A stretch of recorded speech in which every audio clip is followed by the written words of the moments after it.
there was a lot of things just happening at once. And I just kind of, like most people, I just put one foot in front of the other. I was just kind of like, I need to keep my eye on the prize. Things will get better.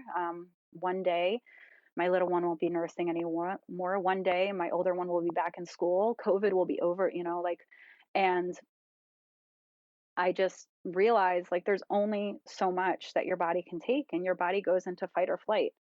And when your body is in fight or flight, it impacts your immune system. And if your immune system's not working properly, not only can you get sick with things like the flu or the cold, but your body is more susceptible to cancer, which I really didn't think about. It did not occur to me that your immune system also takes care of really big things like that. You are listening to Veggie Doctor Radio, and this is episode number 178. Welcome to Veggie Doctor Radio. I am your host, Dr. Yami, board-certified pediatrician, certified lifestyle medicine physician, certified health and wellness coach, author, speaker, mother, wife, and human being. I passionately believe in the power of diet, habits, and mindset in sparking and sustaining well-being and joy in our lives. This podcast combines expert interviews and thoughtful monologues to explore plant-based nutrition, lifestyle medicine, parenting, mindset, and other exciting and fun topics. I hope that these episodes inspire you, uplift you, and equip you with the knowledge and tools to live your best life. Are you ready to get started? Let's do it. Happy Sunday, veggie lovers. Welcome back to Veggie Doctor Radio. Thank you for joining me today. I hope that you are having a very plantastic day and end to your week. This episode with vegan chef Lauren Kretzer was actually recorded back in April of 2021. But we decided to hold off on publishing it because Lauren wanted to inform her audience herself, and she wanted to take her time to do that when it felt right. Now that she has done that, we decided to release the episode. So a few months have passed, and I do want to encourage you to visit her Instagram profile. It's Lauren, LAUREN_Kretzer, Kretzer,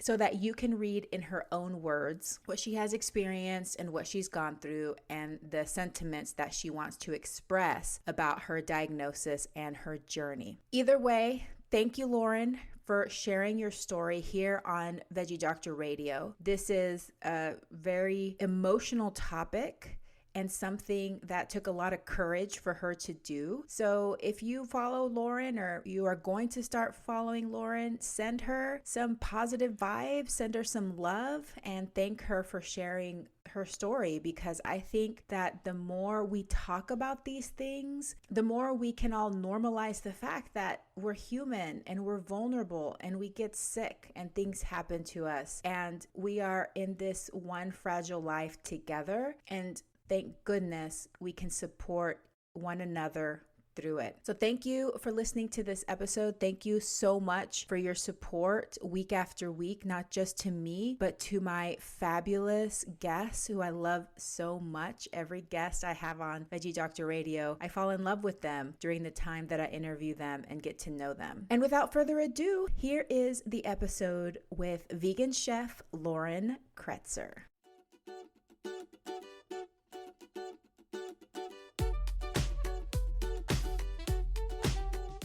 Lauren Kretzer is a professionally trained vegan chef and recipe developer. She is a graduate of the Natural Gourmet Institute in New York City and holds a certificate in plant-based nutrition from Cornell. Lauren has worked throughout the tri-state area in Michelin-starred kitchens, privately in the kitchens of families and celebrities, and currently as a recipe developer for international wellness brands, restaurants, New York Times bestselling authors, and popular media outlets such as Vogue, Well Plus Good, and VegNews. She is an advocate for eating seasonally, locally, and believes that food can be our greatest healer. Lauren currently lives in northern New Jersey with her husband, 2 young daughters, and rescue dog. When she's not cooking, she enjoys being out in nature with her family and reading. She can be found on Instagram at Lauren_Kretzer. Kretzer is spelled Kretzer, and online at www.laurenkretzer.com.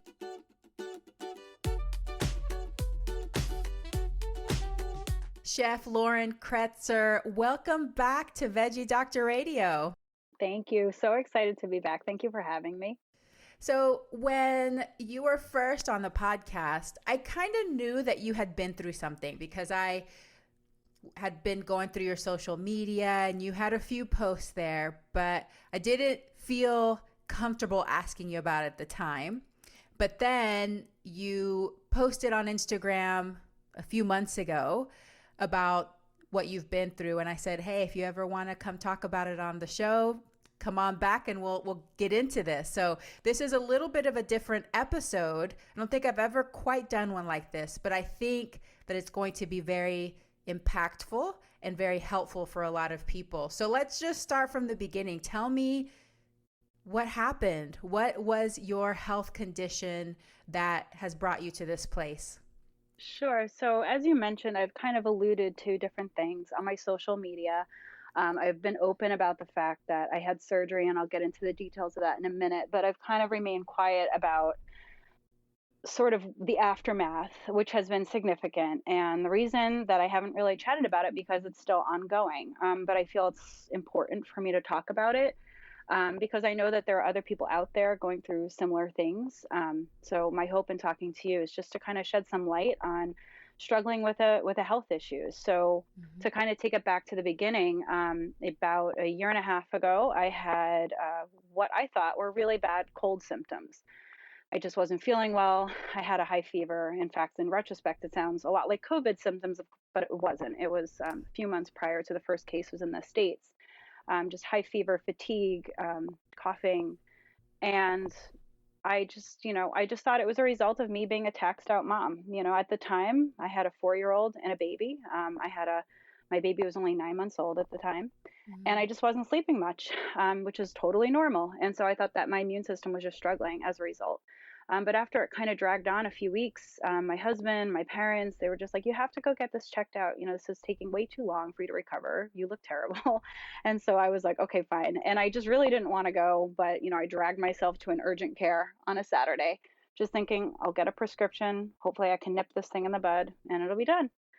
And in talking to the physician there, she just asked me about my symptoms. And she said, I'm pretty certain you have pneumonia. She said, but I'd like to take a chest x-ray because I'd like to properly diagnose the type of pneumonia before we can send you on your way. And I've always kind of been hesitant to receive any extra radiation that I really need. So I try to avoid x-rays unless they're really necessary. And I said to her, I really would rather not have the x-ray. If you can just prescribe me the meds, that would be great. And she said, well, the type of medication I would give you might be determined by what I see on the x-ray. So I was like, fine.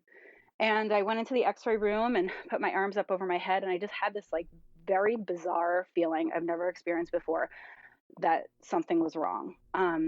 And they took the x-rays, and someone came in and she said, do you have a breast implant? And I said, no. And I was just very confused. Like, why are we talking about that? And she's like, okay, we'll be right back. And so I sat there waiting just with this like impending dread. And then the doctor came back in and she says, listen, I really don't want you to worry, but we see a very large mass in your chest. And I'm kind of like, not worry. Who doesn't worry when they hear that? And I kind of just felt I lost my breath, literally. And she said, we just want you to go to the hospital. And I said, okay. And she said, we want you to go to the hospital right now. And I was like, okay. And so she said, we're going to call a paramedic team and you're going to get a CAT scan. We're going to get it figured out and, you're going to be fine. And so I was like, oh, all right. And so I was just sitting there and the paramedics came in and gave me some oxygen. I was freaking out. And I went to the hospital and had a CAT scan. It was just like a total blur. Oh, and I did have pneumonia, by the way. But I had the CAT scan and they confirmed the presence of the mass. It was about 13 centimeters, which is quite big. It's about the size of a grapefruit. And while waiting for, the radiologist to give their opinion, I just kind of sat in bed with my husband at the hospital waiting. They had already admitted me overnight. And somewhere in the middle of the night, a nurse came in and she kind of reassured me. She said, it looks okay. It doesn't look like it has the hallmarks of cancer, but, we're going to see what happens. And so I said, okay. So I went to bed. The next day I was discharged. The doctor reaffirmed what she said. He said, it looks kind of cystic in nature, but, we'd like you to have a follow-up with a cardiologist because it's right next to your heart. It's basically in your pericardium. So I was discharged. I recovered from my pneumonia. A few weeks later, I saw a cardiologist. She did an echo on me and basically confirmed it was very big, and she was very concerned. She said, again, I don't think it's cancer, but you probably have to get it out. It's just very, very large. So I made an appointment with a thoracic surgeon. He was amazing. He kind of looked over all of my films and was feeling pretty confident. And he said, but, we can't biopsy it because there's just too high of a risk for infection. He said, but, it does have to come out. And so at that point, I had so many diagnostic tests and everything was looking positive. The surgery itself was very invasive. I had surgery last year, 2020. It was March 10th. And it was a thoracotomy.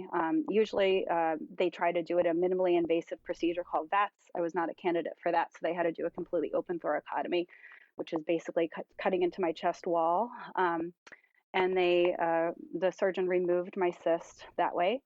And after I was released, or not released, when I woke up from surgery, he said everything went really well. They got everything out. He took out my thymus for some reason. He just said, it was there and you don't really need it so much as an adult. So I just took it out just in case there's something fishy going on here. And I said, okay. And I expected to recover in the hospital anywhere from 4 days to 7 days. That's what I was told to expect. Because like I said, it's a pretty invasive, painful procedure to recover from. The next morning, the doctor comes in, kind of takes all my vitals, says, okay, I think it's time for your chest tube to come out. And an hour after my chest tube was out, he's like, we're going to send you home. I was like, say what? And he was like, well, yeah, we're going to send you home. And they were very vague about everything. And I said, well, I don't understand. I was in the hospital longer when I had a baby, and this is, a much more intense procedure. And he just said, listen, with everything with COVID, it's just, it's better that you be at home. So at that time, like I said, it was March 11th that day, and I was sent home. I had no idea what was coming. And then basically the world shut down, pretty much as I was getting home and recovering. So it was kind of good timing for me. I know it's been a horrible pandemic, but it was nice to just be able to rest and recover at home. And I just tried my best to use my diet as a healing modality to get better from surgery, to decrease my inflammation. And within a few weeks, I was feeling a little better, and they had me come in for my post-op. And when I went in for my post-op, they removed my stitches, and I was having a chat with my doctor, and he said, listen, your biopsy hasn't come back. And I said, oh. And he said, yeah, it's partially because of COVID. Everything is delayed. Everything was shut down at that time. He said, but they're just sending it to Sloan Kettering just to make sure it's not cancer. And I was so confused. I was like, well, I thought we kind of talked about this. I thought we knew it's not cancer. And he said, listen, we just need to make sure. And, it's a good thing that we're making sure. And I said, okay. And I felt totally fine. Felt, pretty good considering I was only a couple weeks out, and went home.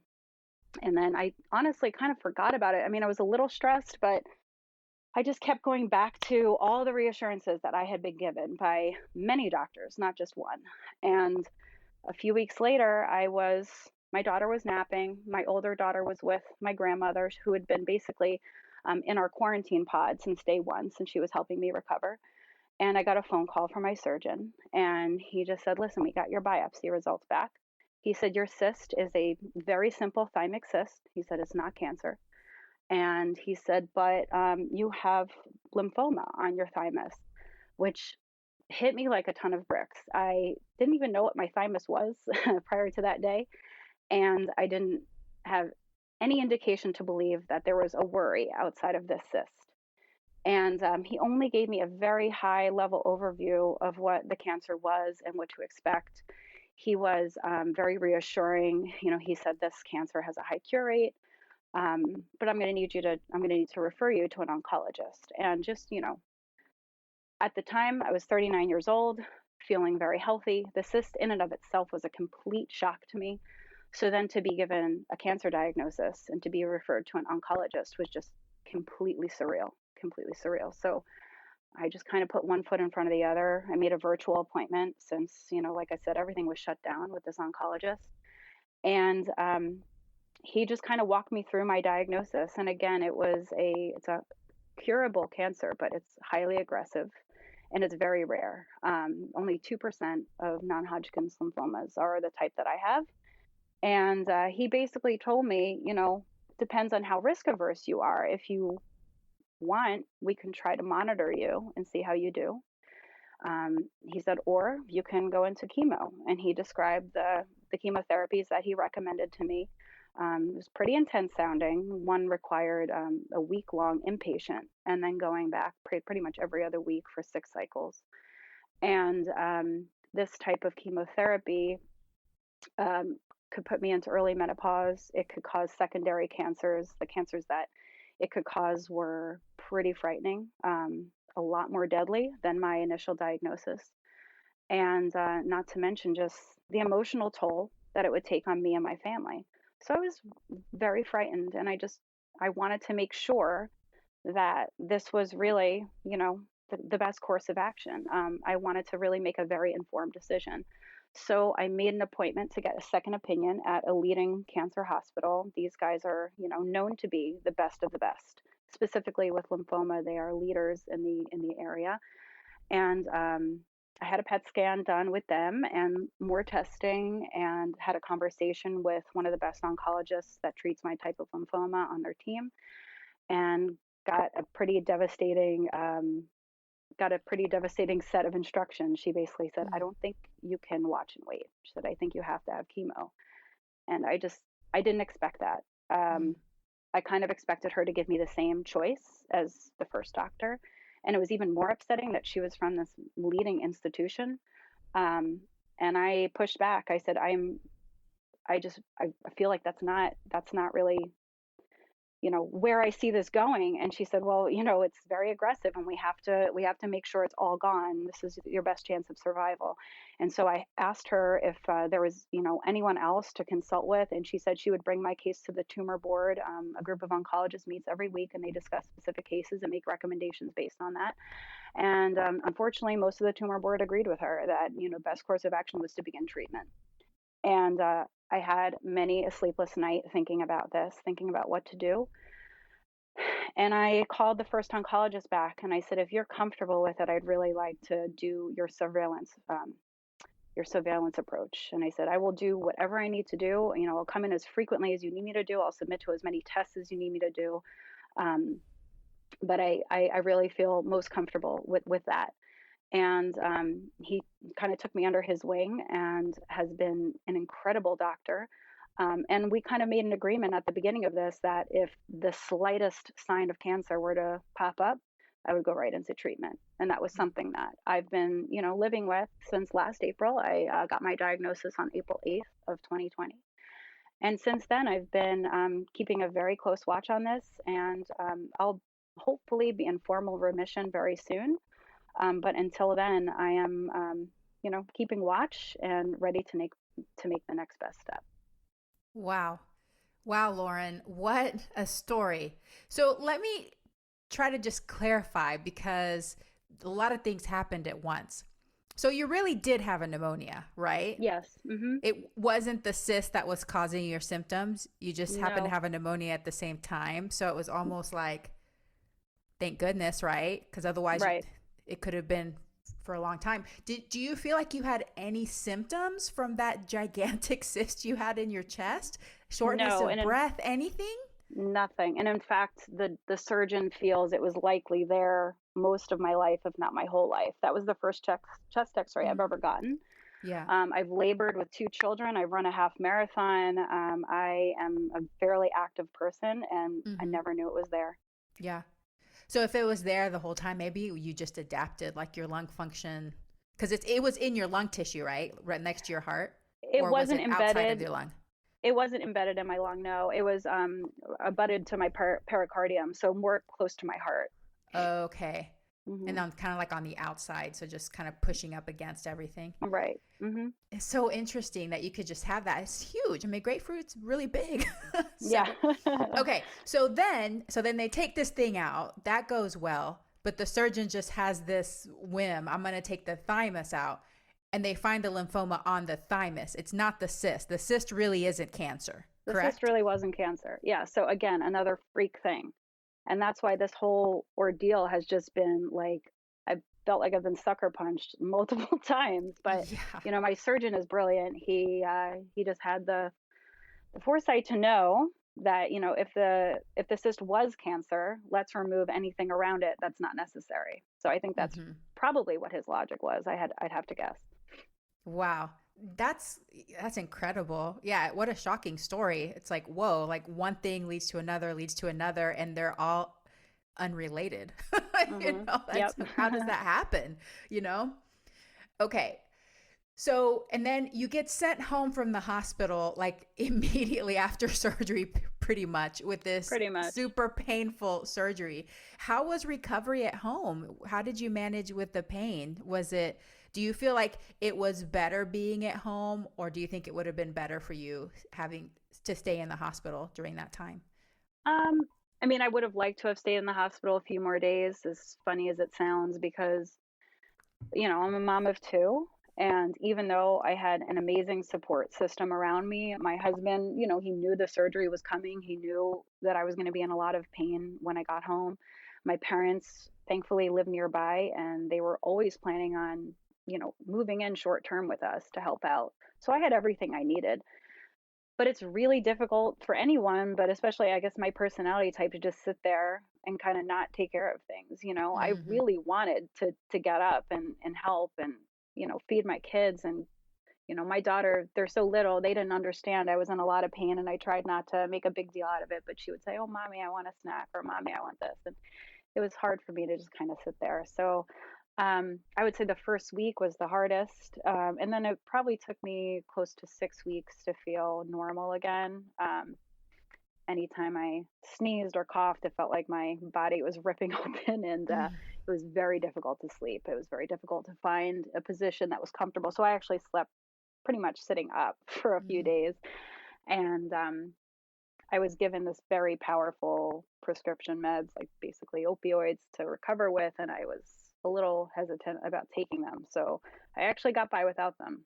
Never took one. I was on all of the drugs at the hospital, but when I got home, I pretty much managed just by resting as much as possible and taking over the counter pain meds and trying to keep my diet as clean as possible.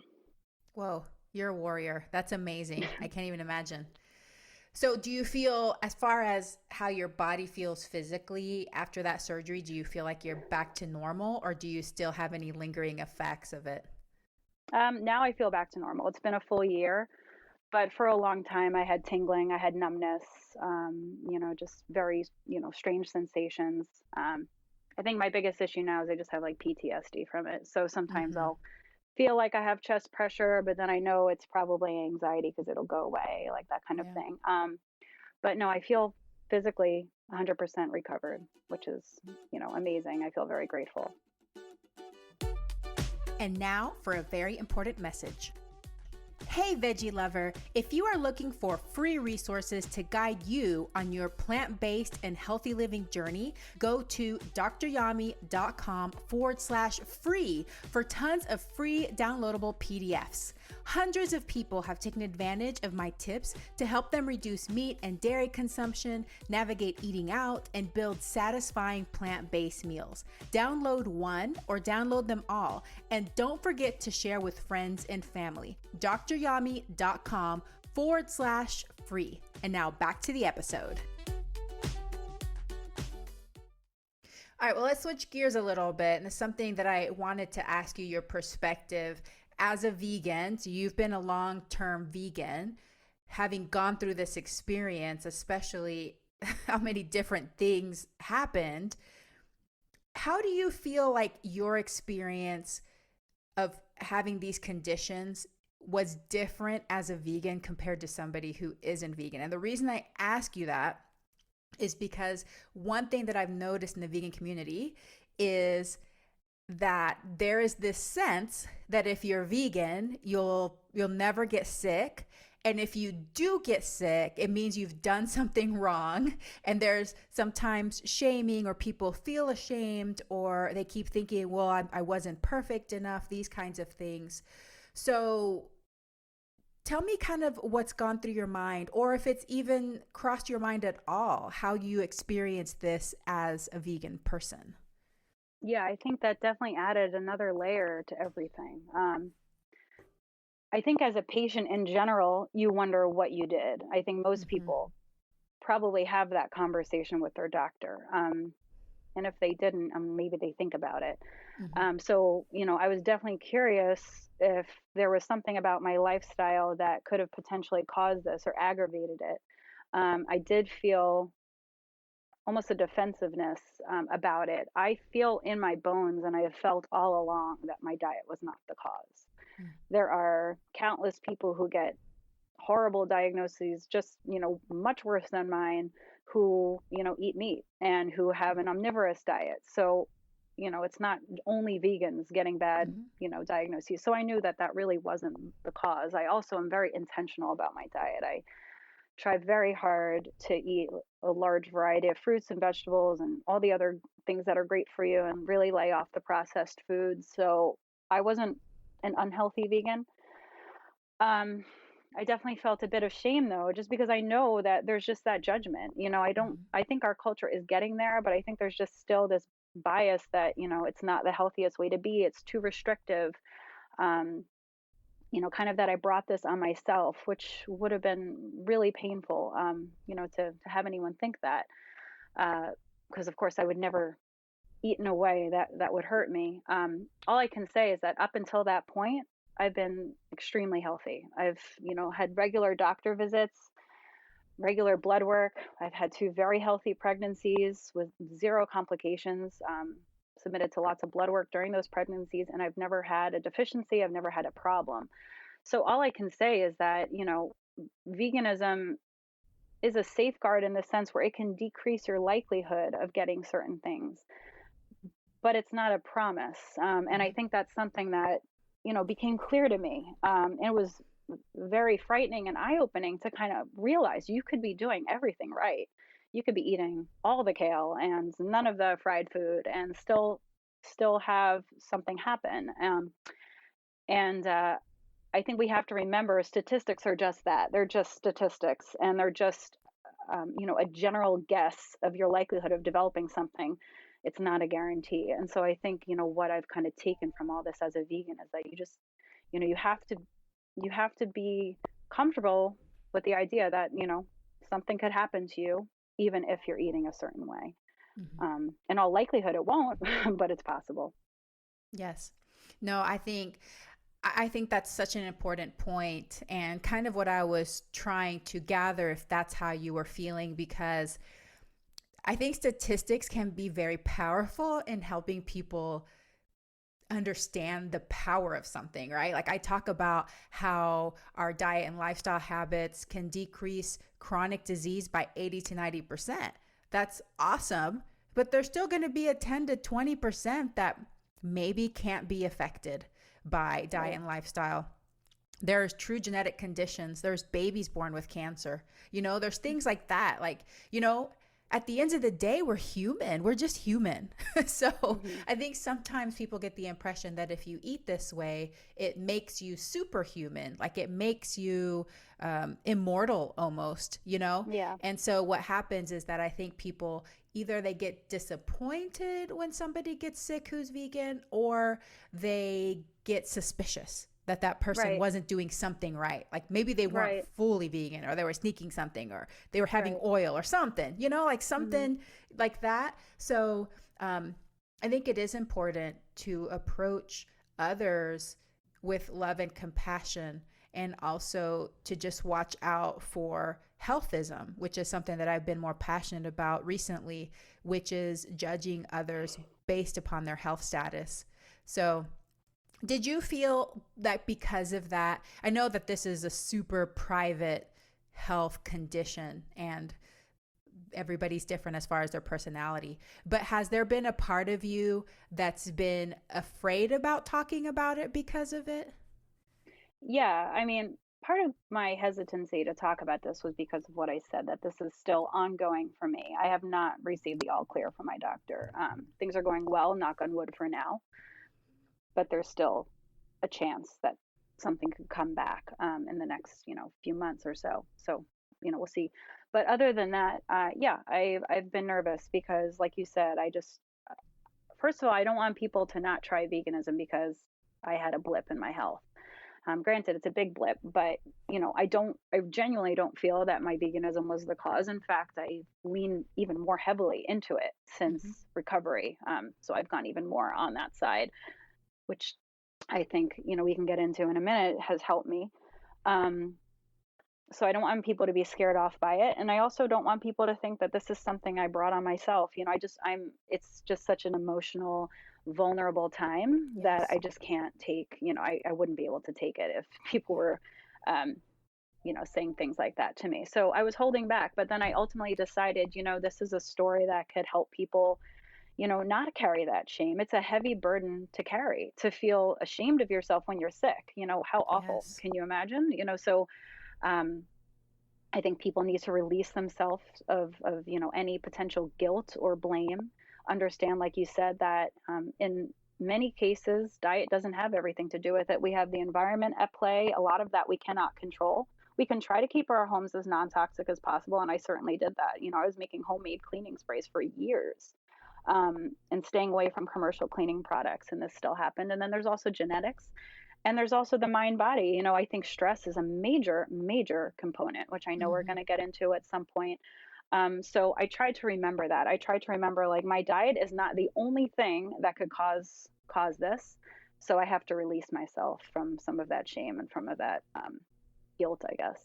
Yes, yes. Ah, so beautiful. And yes, thank you for your vulnerability and for talking about this. I think it really is truly important to hear these stories so that we can have that compassion for each other, especially us in the vegan community, because it is small. There's not that many of us. And so supporting each other, I think, is very important. But let's get into that next part, which I'm super curious about. Just like you said, nutrition is just one aspect of how we live. Probably something that me and you, we love talking about the most. It's so fun, and Hmm. it's fun to eat, of course. But there's other things that go into our health and well-being. So I'm curious about how this diagnosis has affected your habits and behaviors. What have you learned about yourself in the process? And have you picked up any different habits that you didn't have before that you feel have been important to your recovery and managing your condition?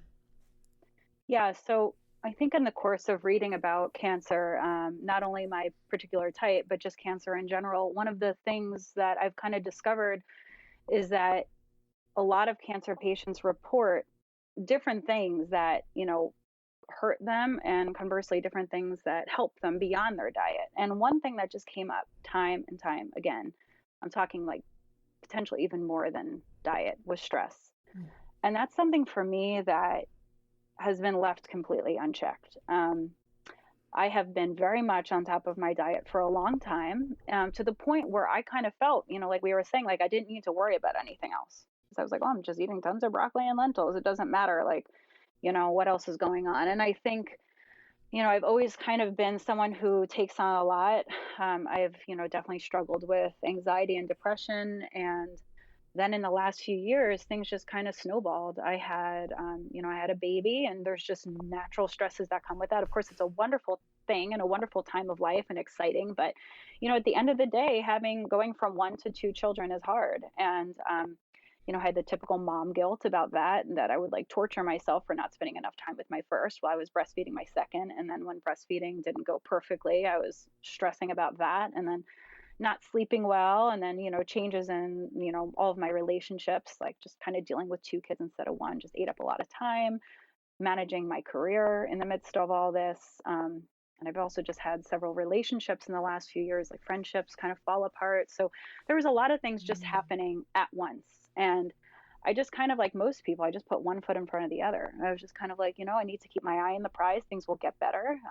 One day my little one won't be nursing anymore. One day my older one will be back in school. COVID will be over, like, and I just realized, like, there's only so much that your body can take, and your body goes into fight or flight. And when your body is in fight or flight, it impacts your immune system. Yeah. And if your immune system's not working properly, not only can you get sick with things like the flu or the cold, but your body is more susceptible to cancer, which I really didn't think about. It just like, it did not occur to me that your immune system also takes care of really big things like that. And I would say in the period of time between my pneumonia diagnosis and my surgery was the most intense stress I've ever been under in my life. It was literally nonstop. From the minute I opened my eyes to the minute I fell asleep at night, it's all I thought about. And, it wasn't just like, oh, I'm nervous about the pain. It was like, am I going to live to see my kids get older? That was the kind of stress I was under. And, all of that, I wouldn't be surprised if that helped the cancer form in those, or move it along in those last few months. And so I think I came out of it just realizing like I have to take care of myself in a bigger way. This can't just be about making a smoothie. It has to be deeper than that.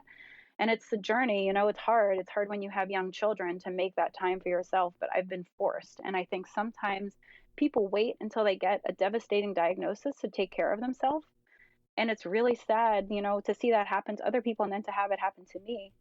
It took that diagnosis for me to carve out like the 15 minutes a day, which is a tiny amount of time to meditate, or to say, it's really important that I get to bed tonight at 9 o'clock, or, whatever it was. And I did, things like that. So meditation, trying to get more rest, breath work, getting outside has been majorly healing for me. It feels like medicine. I am lucky to live near the woods. So I go on hikes and it just clears my mind and it helps me recenter. And the stress doesn't go away, but it helps you manage it. And I think that's been huge in my healing and in my recovery. Wow, that's amazing. And no, I agree with you on the kid thing. I felt like going from 1 to 2 kids was like going from 1 to 50. It's amazing how like nobody talks about it, but I help reassure my parents and my practice that, it's going to feel really hard at the beginning, especially the first few months when you're used to just having one kid and then now you're managing 2, especially if you have one that's a toddler. They need a lot of attention still. And now for a very important message. Hey, mama. If you are feeling frustrated about mealtime battles, worried that your child isn't eating enough or eating enough vegetables, afraid that your child is going to get some awful deficiency or disease because of the lack of diversity in their diet, I wrote a book that might be for you. A Parent's Guide to Intuitive Eating: How to Raise Kids Who Love to Eat Healthy is available in paperback, ebook, and audiobook through all major online booksellers. Did you know that most children are born with the innate ability to eat the appropriate amount of food to satisfy their hunger and support appropriate growth? Despite this, parents are still anxious and confused about how much and what to feed their children. In addition, many children are labeled as picky eaters or develop behaviors such as hiding and sneaking food. There's also a growing epidemic of dieting behaviors and eating disorders beginning at alarmingly young ages. In my book, you'll learn the 5 pillars of healthy eating, how to apply intuitive eating through all the stages of development, lifestyle habits that support healthy eating and body image, troubleshooting and problem solving for picky eaters, overeating, and dieting behaviors, how to create and foster a healthy body image in your children, how exploring your own body image and relationship with food will help raise an intuitive eater, and what foods to offer your child at different stages of development. A Parent's Guide to Intuitive Eating: How to Raise Kids Who Love to Eat Healthy, available in paperback, ebook, and audiobook through all major online booksellers. Are you ready for a fresh approach to feeding your child? For more information, visit dryami.com/book. And now, back to the episode. Before your diagnosis and before all of this happened, did you do any of these techniques? Did you already know how to meditate and do breath work, and now you're being more mindful about integrating, or did you have to learn some of these for the first time? I think, well, with me, I come from a family that's a little progressive in that regards. My parents have been sort of in the vegetarian meditation space for almost my whole life. And my father is pretty serious meditator. He meditates every day. He credits meditation to helping him get through some of the hardest moments of his life. So it's kind of always been mentioned to me, not kind of, it's always been mentioned to me, like, especially when I'm in a very intense period of life, my parents, my sisters would say, you really should try meditating. And it's not that I didn't try. I mean, I actually went on a meditation retreat once or twice, and, I've downloaded the apps. But I think I just had this very perfectionistic view about it.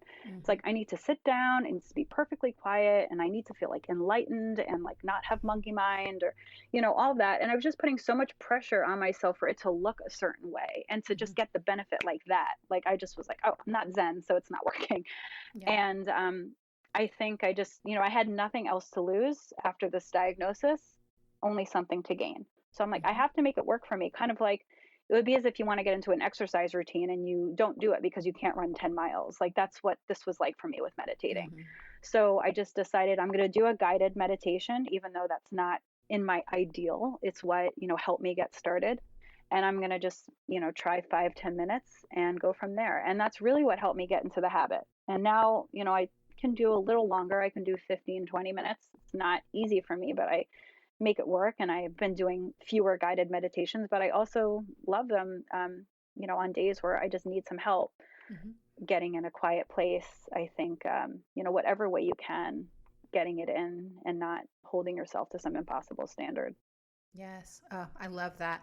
No, and I love how, you know, part of you was like, if it doesn't automatically work, then, I must not be doing this right, or something's off. So I'm not going to keep doing this. But I think just like any habit, that consistency is the key. It's something that over time helps you. Just like you may have one smoothie if you've been eating a certain way, and you may not all of a sudden feel perfect. So I think that's very important to discuss for people that are going to start some new habits and behaviors, is that it can take time, not just getting comfortable with it and developing the habit, but it can take time to feel and see the effects of it. Yeah. Tell me a little bit more about being in nature. Do you think that that's something that's always called to you and now you're making more time for it? Or did you discover that as part of this process? Nature has always been very healing for me. I'm very much introverted. I like to be in my own head, and I feel that nature is the place where I feel most quiet and I feel like most myself.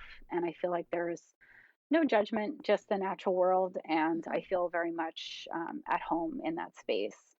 And I think that in and of itself, you could feel your breath slow down. You start noticing things. I'm a lot more mindful in nature. I can hear the birds chirping and the sound of the leaves under my feet. And, just it's a stark contrast to the rest of the day, which, like I said, it's joyful noise. I, love the sounds of my children. I don't want people to misunderstand, but it's chaotic at times. And for someone who craves quiet, um, there's no place like being outside and out in the woods and just getting that fresh air and the full sensory experience of that.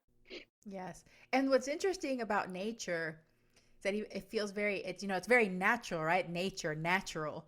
Hmm. But there's been several scientific reasons that have been studied for why it actually does help us. One of them is the gut microbiome. Um, you know, Even in children that have ADHD, it helps them feel more calm, have more controlled behaviors. People talk about grounding and the energy and all of those things. So it is something that I feel comes up again and again as something that other people can try whenever they feel like they need to get that sense of connection and that groundedness, is spending some time in nature. And it doesn't have to be like, you don't have to live close to the woods like Lauren does. Just wherever little patch of nature you can find close to you, just try it out, even just a few minutes, and see what it does for you.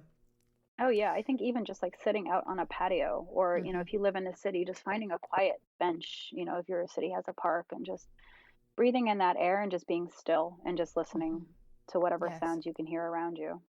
I love it. And now that it's spring here, I live in a high desert and we have real winters. And now that it's spring, a lot of the birds are coming back, and just sitting outside and listening to the birds is so relaxing, and you just feel like you're part of something bigger than yourself. Yeah. Speaking of, I want to shift gears again and talk about some more philosophical things.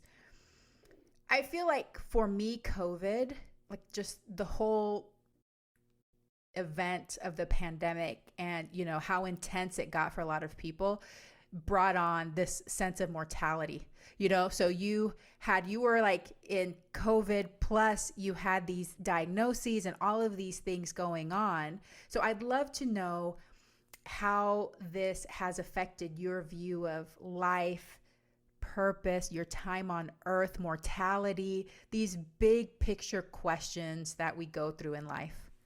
Yeah, it's definitely been a reckoning for me. I feel, completely transformed by my diagnosis and by my journey in that regard. I think I've always felt gratitude for my life, but never to the extent that I do now. I think before I was grateful that, I had a family, and I was grateful that, I had people around me that loved me and that I loved, that I was able to, do what I love for a living, like that kind of thing, kind of like big picture. Mm-hmm. But the gratitude that I feel now just for waking up and feeling good and not having, that fear inside of me every day, of what's going to happen to me.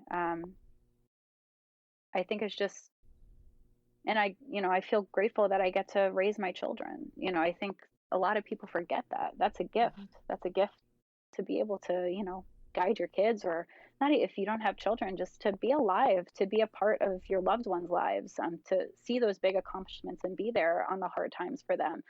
And, it's amazing. And I think that's one thing that's come into very sharp focus for me.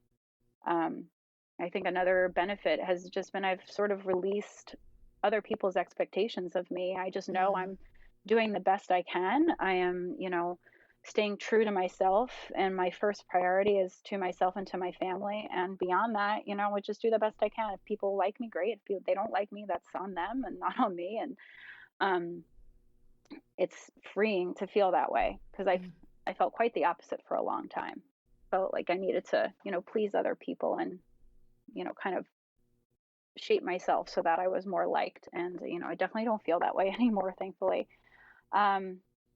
And I think, yeah, just having that shift in gratitude has been huge. And, I haven't had to deal with some of the things that other cancer patients have to deal with. I haven't lost my hair, and I haven't had to go through the rigors of chemo, but, I certainly feel like my peace of mind for my health has been taken from me. And so I've been trying to, instead focus on, like I said, just every day, like feeling good and appreciating that. Mm-hmm. And just finding joy in that. Yeah, I think what you said about that people pleasing going away and having more freedom seems like it's something that a lot of us develop over time as we get older. And that's why some people say that age in some ways is a good thing, because as you get older, you realize that we're not here to please others or to meet other people's expectations. We're here to live our own lives. So in some ways, being able to feel that earlier is going to be a huge part of your life, because it is, I mean, if more of us could have that feeling, I think it would make the world a much better place, that we don't have to try to live up to what other people want us to be. We can be ourselves. How about have you had any shifts in your spirituality or any religion or anything like that? Yes and no. I mean, I was brought up in a traditional Roman Catholic household, went to church, most of my life, went to a Jesuit college. I really haven't pursued religion on my own since then. But I've kind of always maintained that belief in a greater being or a God. And I think, when you're desperate for answers and when you're desperate for reassurance, and no one can give it to you, truly, no one can. There was not a single person in my life, not even my surgeon, who could promise me that I was going to come out of this thing unscathed. They can offer their best guess and they can try to reassure, but no one can make that promise. And I think when you're in that point where no one can reassure you, you're grasping for comfort. Mm-hmm. And I think I was looking for it in any place I could. And I just realized, I have to let my faith be greater than my fear. I have to, have my trust in this being the way I'm supposed to go. Um, I'm supposed to experience this to learn certain life lessons, to maybe be a certain type of role model to my children.